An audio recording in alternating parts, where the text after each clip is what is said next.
kami laporkan terkait dengan kegiatan pembekalan kepala daerah dan wakil kepala daerah terpilih gelombang pertama, yaitu mereka-mereka yang baru memasuki periode pertama.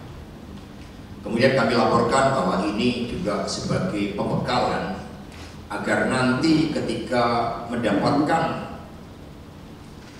pengarahan dan gemblengan dari Presiden Republik Indonesia Bapak Prabowo Subianto dengan seluruh jajaran pemerintahan negara yang akan dilaksanakan di Magelang, maka seluruh kepala daerah dan wakil kepala daerah terpilih juga memiliki bekal dalam suatu konsepsi bahwa bentuk negara kita ini adalah negara kesatuan Republik Indonesia.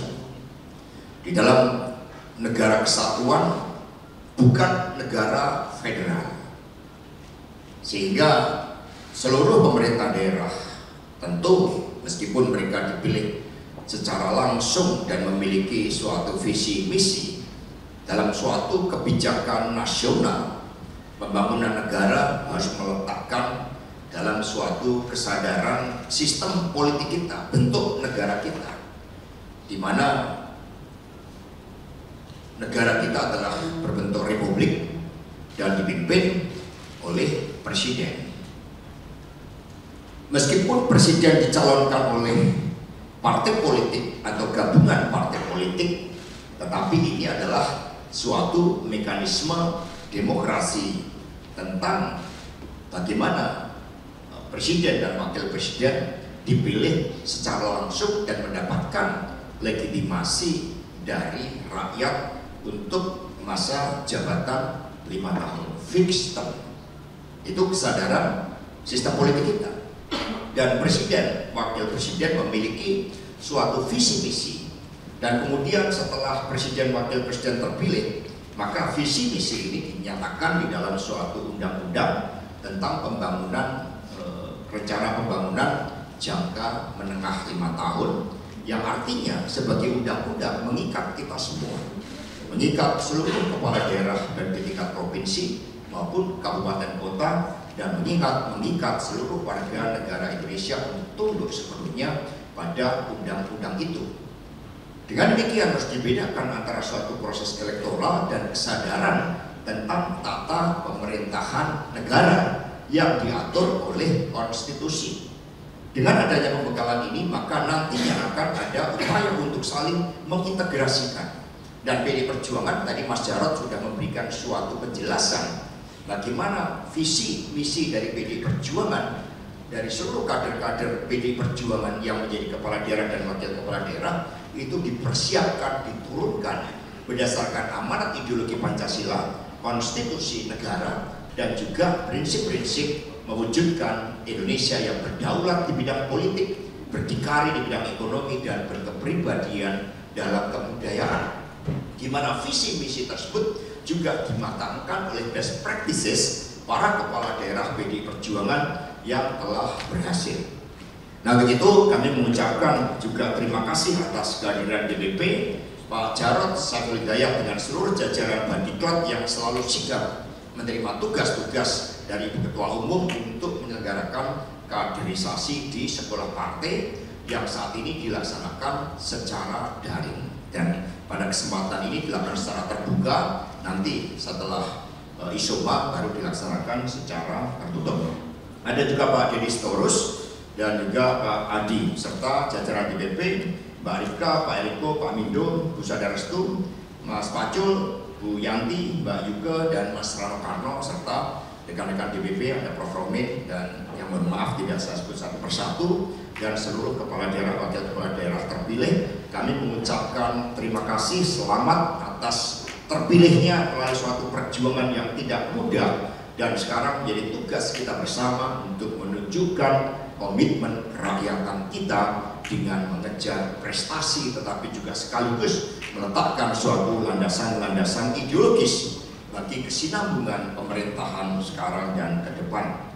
Kami juga mengucapkan selamat bahwa di beberapa wilayah ada kabupaten kota yang kembali ke pangkuan PDI Perjuangan. Di Bali misalnya Jembrana kembali ke pangkuan kita, dan Kelungkung. Di Banten misalnya kota Tangerang, di Bengkulu, Provinsi Bengkulu, kemudian DKI Jakarta juga kembali ke pangkuan PDI Perjuangan, perjuangan yang tidak mudah. Di Jawa Barat, Depok, kota Depok ini memberikan suatu ruang bagi kita agar kota Depok dengan seluruh warna kebangsaannya, dan di situ ada City of Intellect Universitas Indonesia. Pemerintah kota Depok nantinya untuk menggali seluruhan pemikiran-pemikiran geopolitik Bung Karno dengan menjadikan universitas di wilayahnya sebagai City of Intellect. Jadi kota Depok itu kembali, bahkan baru pertama kali, Pak Dia, baru pertama kali berada di bawah pimpinan PDI Perjuangan, sehingga ini memberikan suatu diferensiasi bagi kita di dalam menjalankan pemerintahan. Jawa Tengah misalnya, Kabupaten Kendal, kemudian Temanggung, Purworejo, ini juga begitu sulit.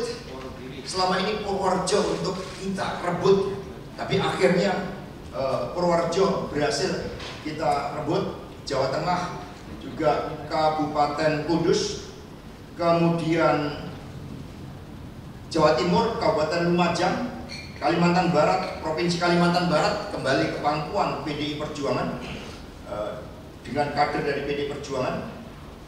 Kemudian Kabupaten Kuburaya, Kota Pontianak. Jadi ketika PDI Perjuangan memegang kota, kita punya ilmu tata kota yang baik dari pengalaman Bu Risma misalnya, Pak Hendi di Semarang, yang semuanya bisa diterapkan menjadi best practices di daerah-daerah tersebut. Kemudian Kepulauan Bangka Tengah, di Kepulauan Riau ada Kepulauan Riau, ini juga tidak mudah bagi kita. 99 saja ketika awal reformasi PDI Perjuangan kalah di Provinsi Riau, tetapi sekarang kita memperluas wilayah kita sehingga di Riau pemilihan gubernur dapat kita menangkan. Demikian pula di beberapa daerah yang saya sebut yang kembali ke pangkuan PDI Perjuangan di Nusa Tenggara Timur seperti Sabu, Raijua, itu juga sangat sulit untuk kembali ke pangkuan PDI. Di Papua, Provinsi Papua berhasil kita menangkan, kita memperluas basis PDI Perjuangan di wilayah Papua, dan di Sumatera Barat di Kabupaten Pasaman ini juga memperluas basis dari PDI Perjuangan. Dengan demikian, bagi daerah-daerah yang merupakan perluasan basis PDI Perjuangan, para kepala daerah, wakil kepala daerah untuk jangan ragu-ragu berkonsultasi dengan DPP, melakukan studi banding dengan seluruh jajaran kepala daerah dari PDI Perjuangan.